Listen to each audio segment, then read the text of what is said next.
Buenos días, buenas tardes, buenas noches. Estamos junto a Alejandro Gómez, la estrella de este programa que se llama Argentina, un Work in Progress. Este es el tercer episodio de la segunda temporada. ¿Cómo va, Alejandro? Hola Karina, buenas tardes, buenos días, buenas noches, según dónde estén mirando y cuándo estén mirando, ¿no? Esta virtualidad es extraordinaria. Bueno, nos habíamos quedado en le nombramos el golpe que no pasó, el golpe de 1943. ¿Cómo llegamos al golpe de 1943? ¿Y por qué decimos que es un golpe que no pasa? Un golpe vergonzante, si querés, para ciertas fuerzas. ¿Cómo se llega hasta acá? No quiero que me cuentes el capítulo anterior, sino cómo se llega al protagonista. ¿Quién es el Sí, protagonista? bueno, brevemente, el tema es que en el 30 le- lo sacan a Irigoyen, le producen un golpe militar a Irigoyen el 6 de septiembre de 1930. Y ahí viene toda una cuestión que es volver a las elecciones, pero que no gane el radicalismo. Y entonces empieza a hacer fraude, ¿no? Y entre otras cosas, eso es conocido como la década infame, ¿no? El tema es, bueno, hay elecciones, existe el Congreso, todo, pero no tiene que ganar este sector, esta facción del radicalismo que es el radicalismo antipersonalista. Entonces, en 1938, cuando hay elecciones, las primeras son en el 32, gana Agustín Pedro Justo. En 1938 hay elecciones, gana Roberto Ortiz. Y Roberto Ortiz se compromete a volver a la limpieza del sufragio. ¿Sí? Ahora, había dos cuestiones que señalamos, o tres. Una, la salud de Roberto Ortiz, que es muy endeble y no termina su mandato, tiene que renunciar y al poco tiempo muere. Y el sucesor, que es el vicepresidente, Castillo, no está tan de acuerdo con estas posturas, ¿no? Entonces, quiere asegurar el triunfo de su sucesor en el año 44, para quien, para el puesto, él había elegido a Robustiano Patrón Costas, un hombre del norte de la Argentina, de ingenios azucareros, un hombre con mucho poder económico. Y entonces, esto, además, hay que tenerlo en cuenta en otra cuestión, que es la Segunda Guerra Mundial, ¿no? Estaba en pleno desarrollo la Segunda Guerra Mundial y dentro de la Argentina había también como dos facciones. Nosotros siempre tenemos, es prácticamente imposible en la historia argentina encontrar unanimidad, lo cual también es difícil en muchos lugares del Está mundo, ¿no? bien, claro, tiene sentido. No, pero lo que pasa es que es como que para todos nosotros tenemos una cuestión, y sobre todo si son temas importantes como declarar la guerra a Alemania o no. El ejército, que había cobrado notoria importancia durante la década del 30 y estaba siempre mirando detrás de la política, estaba compuesto por una mayoría de oficiales que eran pro Alemania, pro eje, Y acá porque habíamos dicho la semana pasada que íbamos a hacer como un pequeño paréntesis para explicar esta etapa formativa de los cuadros del ejército en el periodo de entreguerra y un poquito después, porque eso explica muchísimo de la forma y de la cosmogonía y de la forma de ver el mundo que tenía la gente que hizo el golpe y bueno, y posteriormente los gobiernos peronistas. ¿Qué pasa? en, en, línea, ¿Cómo se formaban? en línea generales el ejército argentino tiene como referencia el ejército prusiano de Bismarck de finales del siglo XIX y comienzo del siglo XX. Los oficiales argentinos adoptan ese modelo, se van a preparar a Europa, a Alemania específicamente, o vienen profesores para acá, y todo eso se mantiene. Y de hecho ese era el mejor ejército del mundo de la época, e inclusive muchos de los que saben del tema, yo soy totalmente principiante de la cuestión, te marcan, bueno, que si Hitler eventualmente no se hubiera equivocado, no se hubiese quizás confiado de su poder, podría hasta haber ganado la guerra si se hubieran dado determinadas cuestiones. Entonces el ejército era el mejor del mundo sin lugar a dudas. Los argentinos teníamos esa conexión, ¿viste? Se dicen como tres grandes líneas de conexión. La económica era con Inglaterra, la cultural era con Francia, la militar era con Alemania. Entonces, todos los militares de alto rango pasaron en algún momento de su carrera por Europa, principalmente Alemania o Italia, para entrenarse. O venían hacia la Argentina oficiales, sobre todo alemanes, para dar clases. Entonces, existía ese acercamiento con los alemanes en plena guerra. Y entonces la Argentina además argumentaba que sostenía una postura tradicional, que era la de ser neutral. Habíamos sido neutrales en la Primera Guerra, no nos dejábamos arrear por Estados Unidos cuando en las conferencias panamericanas quería armar todo un bloque anti-alemán, etcétera, y estar pendiente de una votación general a la cual Argentina no se quería adherir, e inclusive por determinadas posturas, también en el propio Irigoyen, la Argentina no había entrado en los inicios a la Sociedad de las Naciones. Existía toda una tradición de esto, no es que se inventó en ese momento. Y yo siempre digo que quizás de no haber existido el Holocausto y las teorías que proponía Hitler, no sería tan discutida esa posición neutralista de la Argentina porque la habían mantenido durante mucho tiempo. La cuestión es que, visto lo que sucedía en la guerra y la característica de la agresividad de Hitler hacia los vecinos y sobre todo hacia a los judíos, era difícil de sostener eso. Había una gran influencia, además de los nazis en la Argentina. Creo que nosotros hablamos de el acto que se hizo en el Luna Park, donde es el acto, el mayor acto nazi fuera del partido nazi, fuera de Alemania, en el mundo se produce en Argentina, en Buenos Aires, ¿no? Estamos creo en el año 38, por ahí. ¿Quiénes son los Entonces, actores argentinos de la organización de eso? bueno, hay una comunidad alemana importante. Hay asociación alemana de esto, asociación alemana del otro, etcétera. Hay empresas alemanas que además, una vez que empieza a andar la guerra, aprovechan esas empresas para transferir dinero desde Europa hacia América, dinero que eventualmente o es robado a algunas comunidades o dinero que tenían en Alemania y lo quieren sacar y lo blanquean en estas empresas germano-argentinas, porque las empresas son argentinas, entonces no le entra la ley de Europa, pero se sabe que detrás de eso están los nazis, ¿no? Entonces, justamente el día de ayer que Alberto, o el antes de ayer, que dijo algo de los europeos, nosotros somos europeos y los otros son indios y de la selva y tal y cual. Uno de los de Brasil contestó, creo que no muy acertadamente, dice, bueno, sí, claro, nosotros no somos los que recibimos nazis después de la guerra, ¿viste? Cuando es cierto que en Brasil había una gran comunidad alemana y hubo muchos nazis también, Sí. como los hubo en Estados Unidos, ¿no? A ver, el mundo se repartió, no es que solamente Argentina, el mundo se repartió jerarcas y científicos nazis Claro. después de la guerra. Pero es cierto que en el periodo que se hace el acto y en el mundo, Alemania y el nazismo no era mala palabra, o sea, no era lo que fue No, después, no, digamos, cuando se juzga el holocausto y demás. Previo a eso, bueno, en realidad unos años antes, Hitler era tapa de revistas, era recibido por sí, sí, sí, la comunidad política americana, con incluso política y empresarial americana, incluso con admiración, se escribían libros, o sea, no era el tabú que tiene que ver con lo que pasó cuando se juzga el holocausto y demás. Hay un momento en que el mundo no ve mal al nazismo.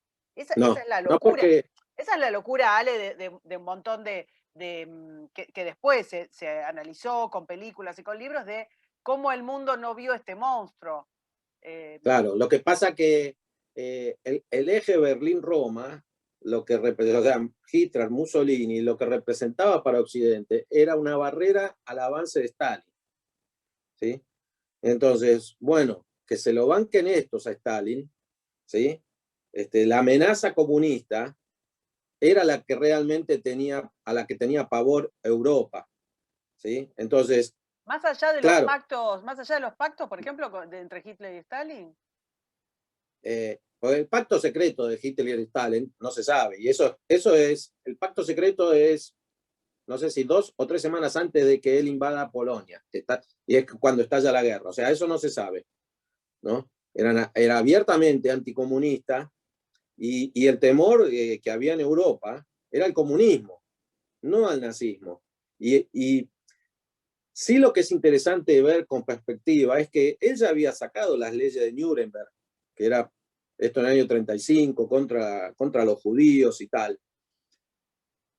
También hubo en Estados Unidos barcos de judíos que no llegaron a desembarcar en Estados Unidos, tuvieron que volver a Europa y terminaron en campos de concentración. Lo mismo pasó en muchos lugares, porque, claro, a la vista de lo que sucedió con el Holocausto, nadie, salvo algunos extraviados que todavía lo niegan o dicen no sé qué cosa, pero antes de eso, el antisemitismo era algo totalmente difundido en Europa y en todo el mundo, Por ¿viste? supuesto, sí, sí, sí, sí. Y todavía hoy aparecen trasnochados de todos los colores con eso. Ahora, no es que todo el mundo está horrorizado por el antisemitismo de Hitler, sino que estaban atemorizados por el peligro que representaba Stalin, ¿sí? Ahora, una vez que estalla la guerra, todo esto cambia, obviamente.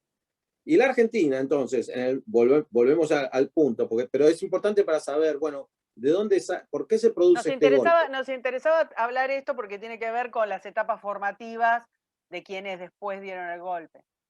Bueno, eh, las ideas nacionalistas, habíamos mencionado nosotros, están presentes en la Argentina desde el 20, pero en los 30 se hacen más fuertes todavía, ¿sí? Eh, esta cuestión también que justamente el presidente mencionaba de los europeos y tal, y que esto y que el otro, hay un gran aluvión migratorio a comienzo del siglo XX, pero al mismo tiempo los argentinos tradicionales tienen miedo a ese aluvión europeo que los miraban con desprecio, digamos, ¿no? Porque finalmente eran italianos y eran españoles la mayoría, o rusos, judíos, pobres que venían con lo que tenían escapando de Rusia, de las matanzas rusas. Entonces ahí se crea todo un sistema educativo nacionalista que habíamos mencionado nosotros en su momento. Y ahora, en la década del 30, va a haber un cambio importante, que lo mencionábamos medio al pasar, la vez pasada, que es esto de se cierra la economía, caen los precios de los productos primarios, y empiezan a haber migraciones internas de gente que viene del interior, del campo, de trabajo rural, de áreas rurales, a las ciudades, ¿sí? Esas personas van a venir a buscar trabajo y van a empezar a trabajar nuevamente en las industrias que tienen como un segundo aire de sustitución de importaciones, que es, estalló la guerra, cae la llegada de manufacturas, una gran sustitución había sido en la crisis del 30, otra en la Primera Guerra, pero ahora estamos en los 40, entonces hay migraciones y empiezan a aparecer estos que van a ser definidos como los cabecitas negras. Ahí viene también otra vez esa cosa de no reconocer a la gente de piel oscura como argentinos, ¿viste? Por eso también le saltaban a este Alberto con esto de la típica del porteño, etcétera, ¿viste? Claro, te reconoces como argentino si sos de tez blanca, más o menos, y cuanto más blanca es Sí, mejor, y no, eso es lo mismo que no pasa sé en cuánto hay todo. ahora, más allá Bueno, no, ahora del racismo mostrado en la frase esa, no sé cuánto hay ahora, pero sí es cierto que en ese momento todo este gran movimiento demográfico y lo que implica, digamos, los grandes movimientos migratorios generan tensiones en las sociedades. Obviamente, hay pasa el tiempo. tensiones, hay tensiones, y ahí está parte de lo que ahora vamos a ver, que es esto de, porque la pregunta de siempre del millón, como decimos, ¿de dónde sale Perón? ¿Viste? O sea, ¿cómo diablos este ignoto oficial del ejército se convierte en un líder que tiene presencia hasta hoy? Buena, mala, regular, lo que sea. No, no, no se puede negar su trascendencia, te guste o no te guste. No. Entonces, en el año 43, en plena guerra, donde hay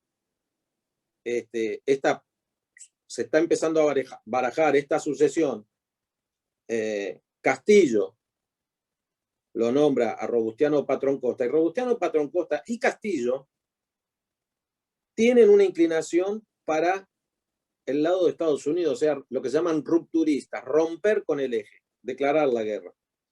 Y hay un sector del ejército, que son los que van a dar el golpe, que no, que quieren mantenerse neutrales, ¿sí? Porque todavía están con esta... Vos fíjate que inclusive ya en este momento Alemania le había declarado la guerra a Rusia. Y ahí yo te pasé algunos de los libros que vas a mostrar, pero hay uno que se llama La historia secreta del Go, o algo así, de Robert Potash, sí. que es el mayor historiador de la cuestión militares y política en la Argentina, donde el Go, que es bueno, tiene distintas acepciones. Yo la que siempre me acuerdo, porque es la que estudié, pero ahí leyendo ese libro sé que había otra y ahora no me la acuerdo, que se llama Grupo de Oficiales Unidos, una logia secreta, hablando de logia, un grupo de oficiales que se crea en ese momento, cuyo mensaje es claramente: hay que evitar la revolución comunista en la Argentina. Algo que es totalmente improbable que suceda, pero ese era el argumento que tenían ellos adentro. Entonces, ¿eran oficiales altos o una oficialidad media? mediano rango, mediano y alto rango, pero la mayoría era mediano rango, ¿no? Hijos de inmigrantes, la mayoría, o sea, segunda generación, muchos dicen, son las primeras camadas de oficiales de importancia que no son hijos de gente nacida en la Argentina, ¿no? Pues la mayoría son inmigrantes, hijos de inmigrantes. Entonces, ¿qué es lo que sucede ahí? O sea, ese es el objetivo central de esta logia, pero no se manifiesta de esta manera. El golpe se da y se argumenta, y sobre todo esto que decimos nosotros, el golpe que no existió, lo que se dice es: querían terminar con el fraude, porque claro, Castillo no estaba con la idea de hacer elecciones limpias y que eventualmente ganen un candidato radical. Justo en ese momento había muerto Justo, había muerto Alvear y otro más de los importantes de la época, viste, que podía ser más allá del propio presidente. Entonces no había un líder de la oposición con peso específico propio. Y lo que ellos decían es: no podemos abrir el juego político y que gane alguno de estos improvisados. Entonces, vamos a asegurar esta sucesión, decía Castillo, a través del fraude. Los militares no querían eso, pues temían al descontrol del avance de los comunistas. Que ya digo, ellos hablaban en uno de sus documentos, hablaban de 500.000 de comunistas, ¿viste? Que era un número totalmente imposible. Pero claro, vos cuando tenés que justificar algo, claro, inflas un poco. Claro, te tenés que poner el número, ¿viste? Como hicieron esto con los 30.000 en la década del 70. La explicación que dan ellos es: si nosotros decimos vamos a Europa a pedir apoyo y decimos que desaparecieron 5.000, no nos van a dar bola. Digamos que fueron 30.000. Esto hablado por Héctor Ricardo Ley, que fue uno de ellos, y Graciela Fernández Meijide. O sea, no es algo que a mí se me ocurre.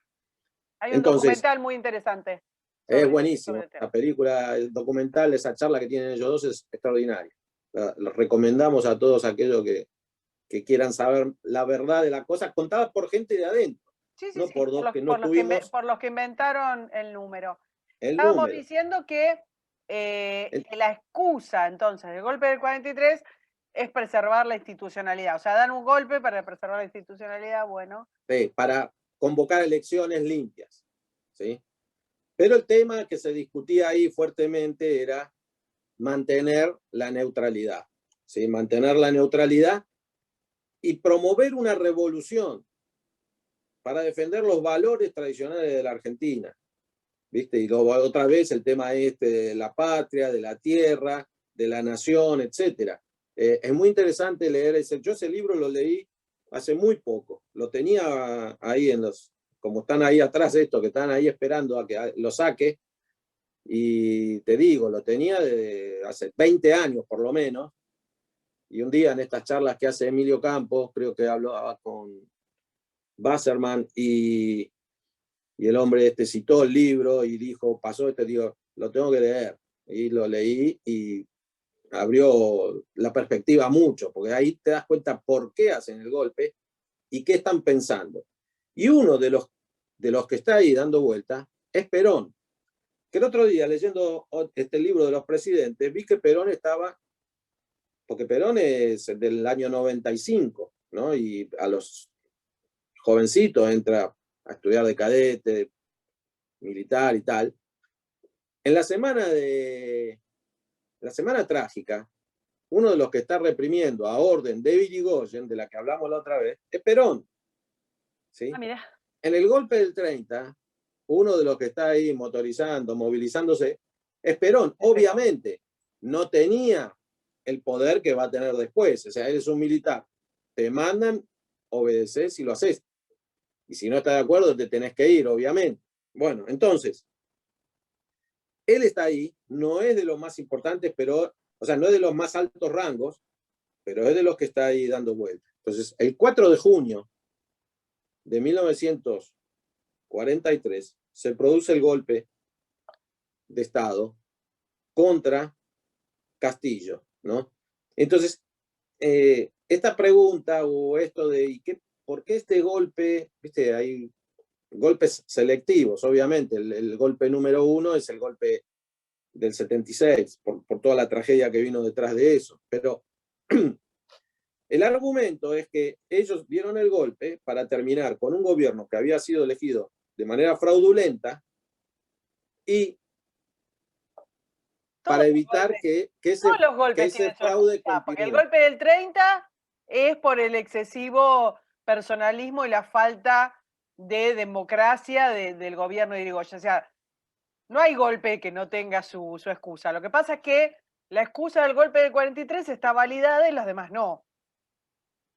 Sí, digamos, sí, porque, digamos, todo lo demás, a ver, yo creo que el único que no tendría una razón, bueno, hay dos que no tendrían una razón que justifiquen. El de Irigoyen, porque Irigoyen fue elegido legítimamente por la mayoría, en todo caso ahí tendría que venir el juicio político de la Cámara de Senadores, la acusación del diputado de la Cámara. Después, Roberto Ortiz sí fue elegido a través del fraude. Por más que él quisiera volver, él después ya no muere, o sea, renuncia y fallece, y el que sigue quiere continuar el fraude. Podés decir, bueno, sí. Perón fue elegido legítimamente. Nos guste o no nos guste, podemos ver algunas cuestiones, ¿no? Y luego sí, todos los demás que vienen fueron elegidos legítimamente, pero el peronismo no podía participar. Y entonces vos decís, bueno, tampoco es legítimo, ¿no? Por más que no nos guste el peronismo, nos guste más, nos guste menos. Si están proscriptos, esas elecciones no tienen legitimidad, ¿no? Digamos, al menos para mi visión. Entonces, 1943 se produce el golpe. La idea era, otra vez, hacer la revolución argentina, etcétera. Eso queda todo en medio camino por dos o tres motivos, ¿no? Pero siempre está pesando mucho el tema de la guerra. Finalmente la Argentina en el año 44 se rompe las relaciones con Alemania, sale de la neutralidad, ¿sí? Es interesante ahí ver la presión que hacía Estados Unidos todo el tiempo para que la Argentina declare la guerra y la abstinencia de eso por parte de Inglaterra, porque Inglaterra necesitaba los barcos con provisiones de la Argentina. Mientras Argentina fuera neutral, eran menos atacados que si declaraba la guerra. Entonces, Inglaterra se abstiene de presionar a la Argentina en ese momento. Bueno, pero finalmente, claro, el año 44 es un año donde la tendencia a la guerra cambia. Entonces ya era más compleja la situación. Y finalmente, en el año 45, marzo, por ahí la Argentina declara la guerra, ¿no? Pero ya declara la guerra cuando la guerra está terminada, porque en mayo termina la guerra. Lo cual eso después también costó, ¿no? Porque estas cosas, cuando uno habla en nombre de un país, y volvemos al tema del presidente o de cualquiera que sea, tenés que saber un poco la historia, porque vos decís algo y enseguida viene alguien atrás y te dice, pero vos hace 10 años hiciste esto, ¿viste? Y vos no podés decir, ah, no, yo no era el presidente, no, porque es un país, vos estás liderando un país, el país es una continuidad jurídica, ¿sí? Entonces, si vos sabés que te mandaste una te tenés que callar porque sabes que si criticas a otro por hacer algo parecido, el otro te lo va a refregar en la cara. Bueno, la ignorancia en muchos, o de repente, bueno, si no sabes para algo, tenés 52.000 asesores, ¿viste? Y si no te asesoran bien, echalos. Y si te asesoran y no los escuchas, no los tengas, porque si no los vas a escuchar, ahorranos un poco de dinero. Pero bueno, entonces, ¿quién, cómo son estos 2 años y medio más o menos que están los militares en el poder? Eligen a uno que dura, no llega ni a asumir, ¿no? Que es Rawson. Rawson no llega ni a asumir. Y el primer presidente es Ramírez, Pedro Pablo Ramírez, ¿no? Y Perón, así medio como desconcertando a los muchachos, le pide un cargo que es el Departamento de Trabajo. Entonces, yo siempre rescato esto. Vos decís en tu libro que es como una cosa, que era como una cosa menor, que no esperaban que Nadie la brillara veía en esa, ese cargo.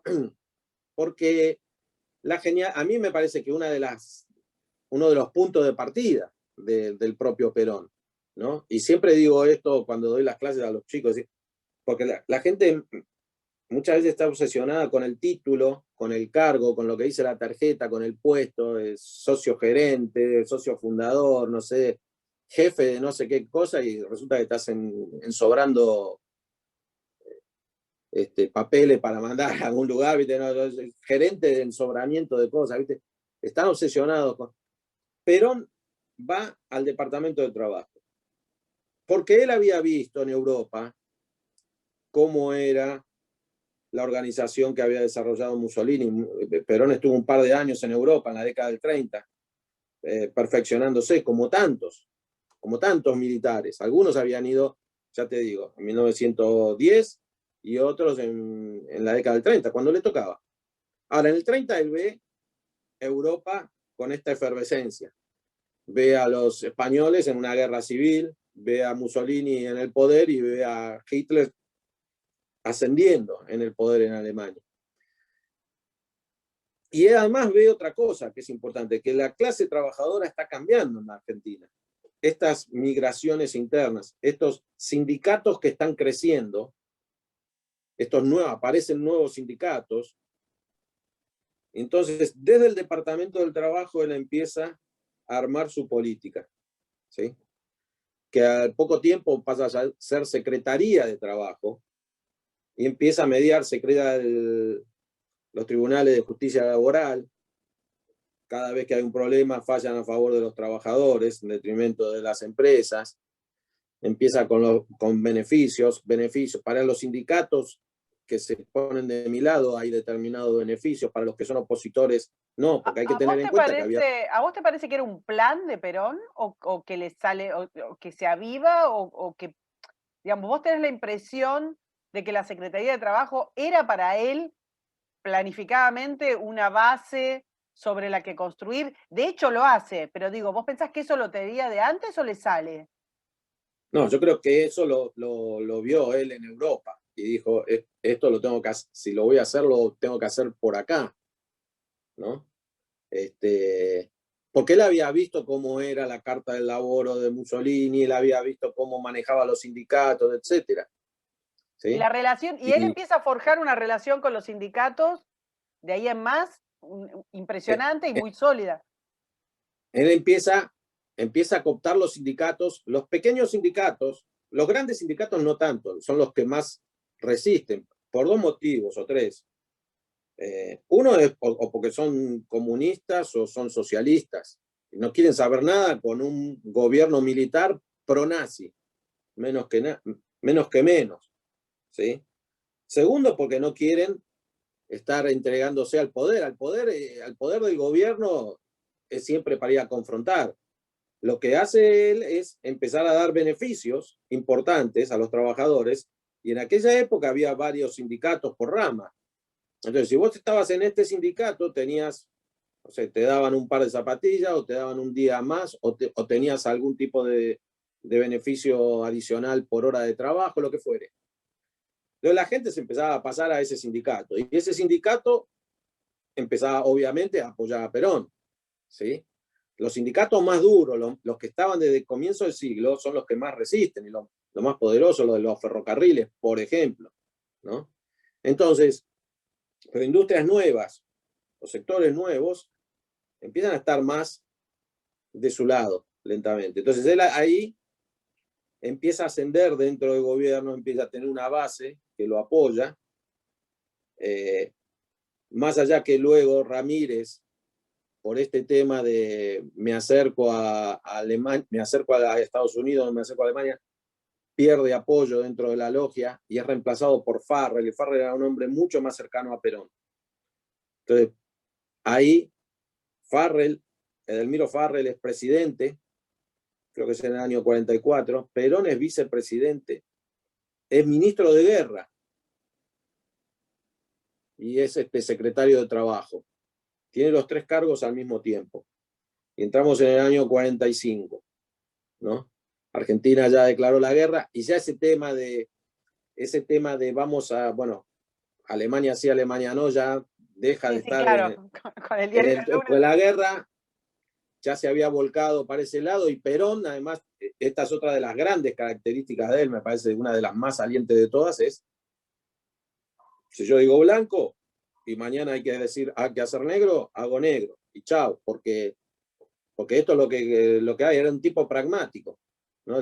Muchos quieren hablar de la ideología de Perón, etcétera. Bueno, en todo caso sería un nacionalista, pero más allá de eso, no, el tipo era un Entonces político. es un demagogo, claro, de cuando se inventó la palabra demagogia lo pusieron a él, era claro, y además un tipo que la veía antes, eso es real. Tenía habilidad, tenía carisma, tenía habilidad para conducir, tenía habilidad para negociar, para armar cosas, ¿no?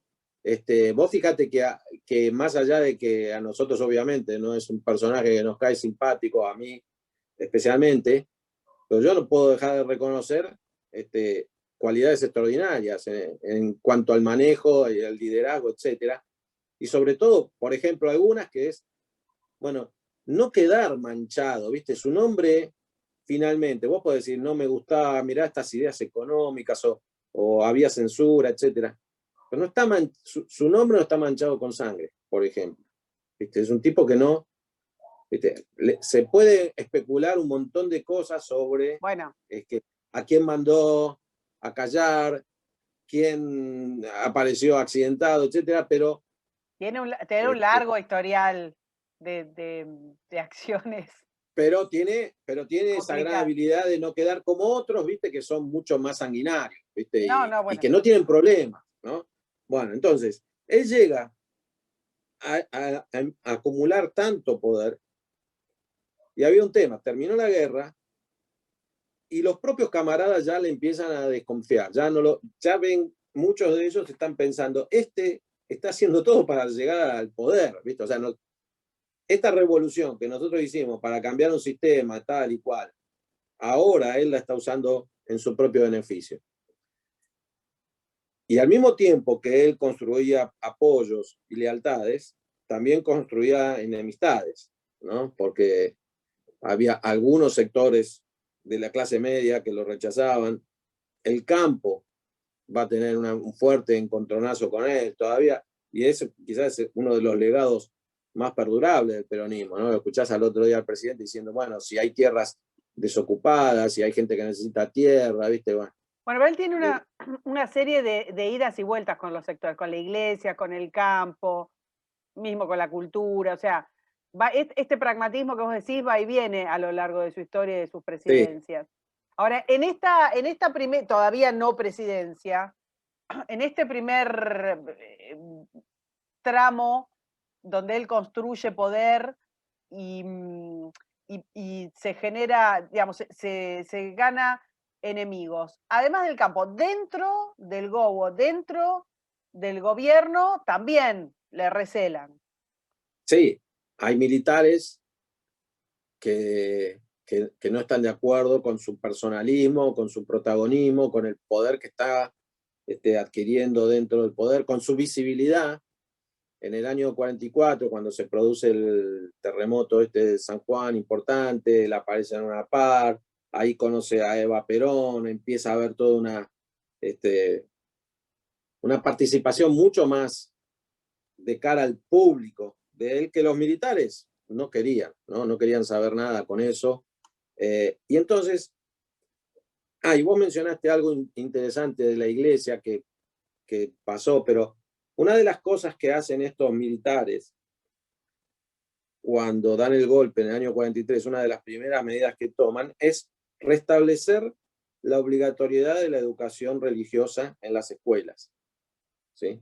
Ahí vuelve. Entonces, este grupo de personas, porque además, bueno, comunismo, anticomunistas, obviamente te estás del lado de la iglesia, porque todavía no vino ese giro de algún sector de la iglesia que se va a ir Faltan como, no acomodando. spoilees que faltan como 20 años. Faltan 20 años, claro, bueno, pero entonces, viste, la iglesia, después ahí habíamos mencionado, creo nosotros en algún momento, el tema de toda la postura de la iglesia durante la Segunda Guerra y las controversias sobre qué hizo Pío XII con los refugiados y tal, por qué no fue más enérgico, y otros dicen, bueno, en fin.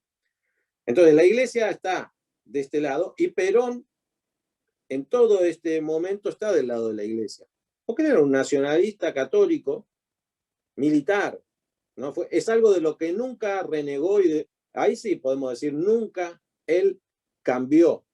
Él siempre se definió como militar antes que nada. Después fue político, fue lo que quiera, pero siempre siguió siendo militar. Y de hecho, en los últimos años, cuando volvió a la presidencia en el año 73, se hizo devolver el grado militar que tenía, que le habían quitado después del golpe del 55. Entonces, en el año 45, cuando hay que decidir el retorno a la democracia, ahí los militares en octubre, en septiembre, octubre ya se lo quieren sacar medio de encima porque dicen, este está para la de él. Entonces hay una serie de, según qué libro leas, algunos hacen más hincapié en una cosa, otros en otra, pero y además había fuertes manifestaciones, sobre todo en la ciudad de Buenos Aires, de sectores antiperonistas que se lo querían sacar de encima, ¿no? La sociedad rural también, porque en el año 44 él promovió el Estatuto del Peón, que eso fue como una especie de jornada laboral, como si vos estuvieras en una fábrica, pero en el campo, que es algo totalmente distinto, ¿viste? Bueno, podés decir, de lunes a viernes de 8 a 5 de la tarde, ¿viste? Y si no, todo lo demás es aparte y tal. ¿Por qué? Bueno, porque la lógica del trabajo del campo es otra, ¿no? No quiere decir que no tengan los derechos laborales que tienen que tener como cualquiera, pero no es lo mismo que una fábrica. Bueno, pero todo eso generó además este relato de la oligarquía vacuna y claro, asociado con el fraude. En fin, le piden que se retire, ¿no? Que deje los cargos que tiene en el gobierno, ¿no? Y él ya había generado una base importante de apoyo, muy astutamente dice, bueno, está bien, me voy, no tenía alternativas, porque aparte era dentro del gobierno militar. Entonces dice, bueno, me voy, quisiera despedirme de la clase trabajadora por última vez y tal.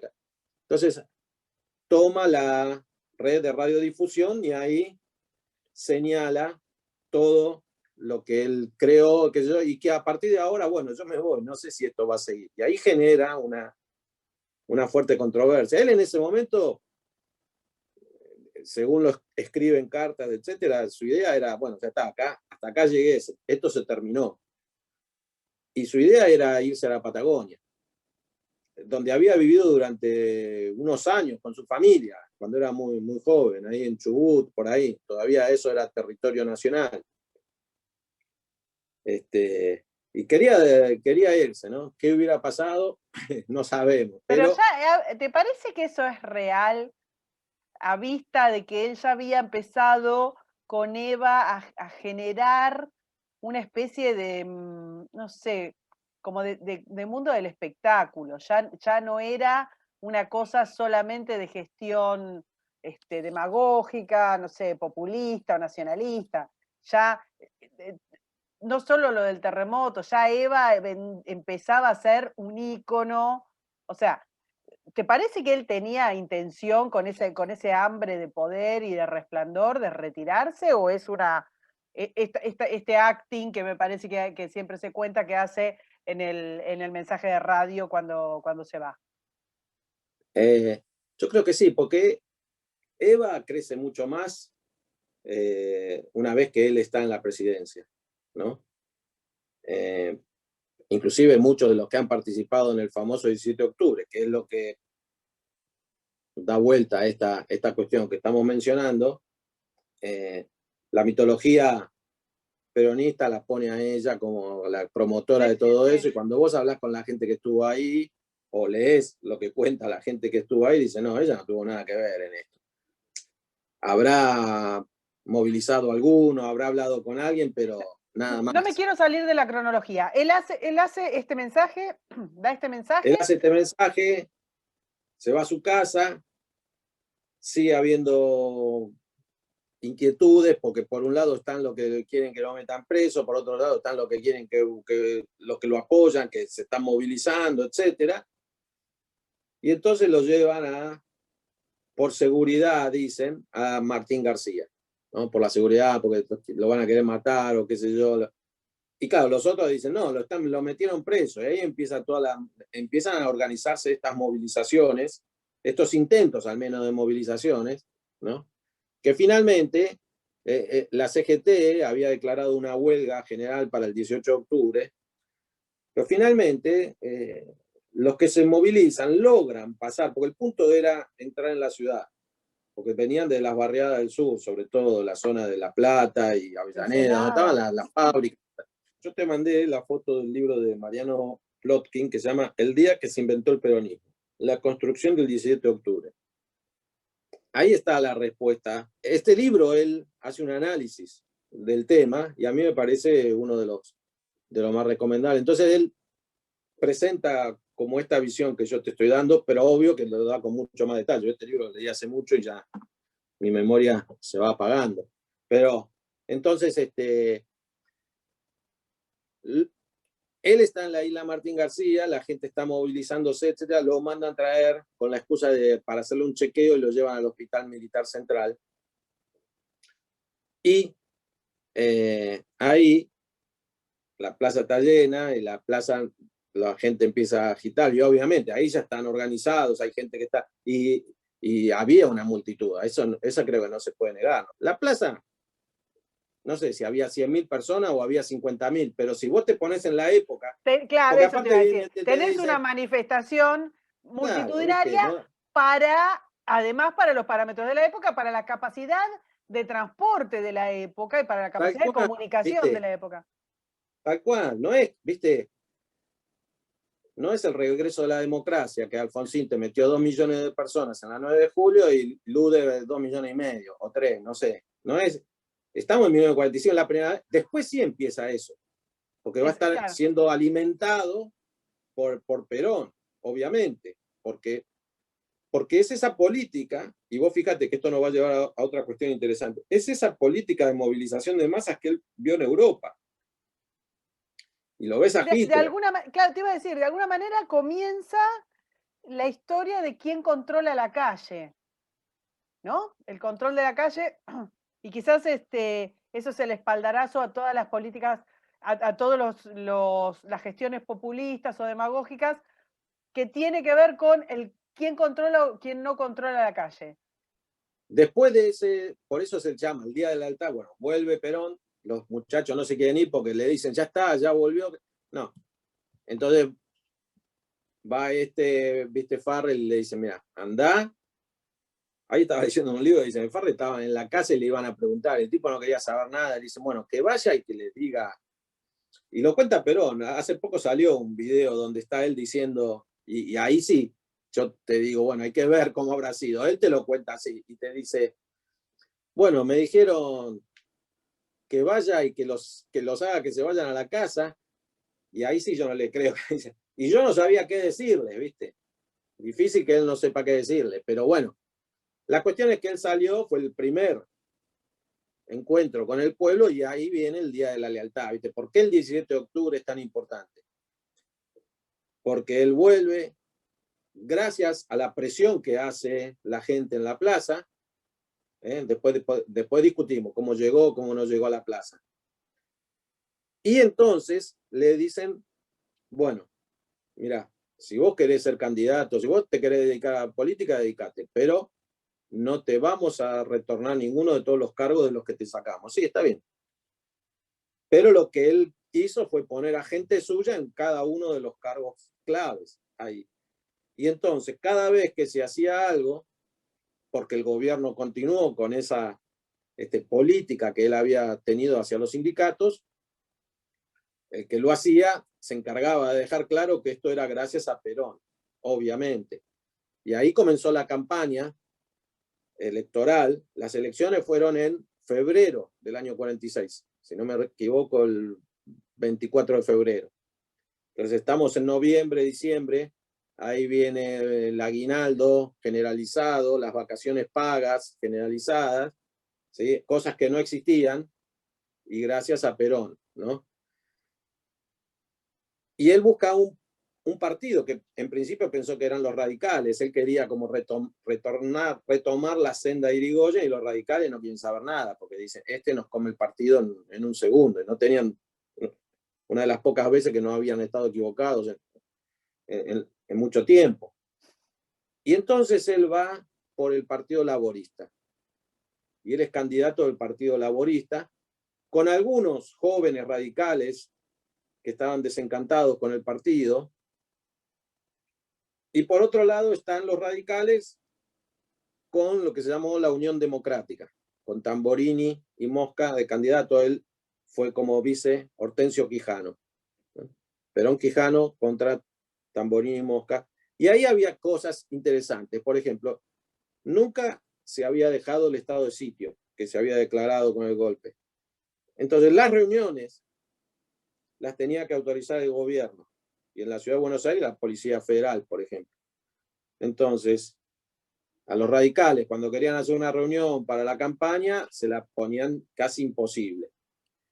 Y a Perón, no sé, a las 3 de la tarde, y daban asueto, viste, en los trabajos. Entonces, lo mismo era la cadena de radiodifusión, viste. Perón la podía usar, no sé, a las 6, 7 de la tarde, y a los radicales se la daban a las 10 de la noche.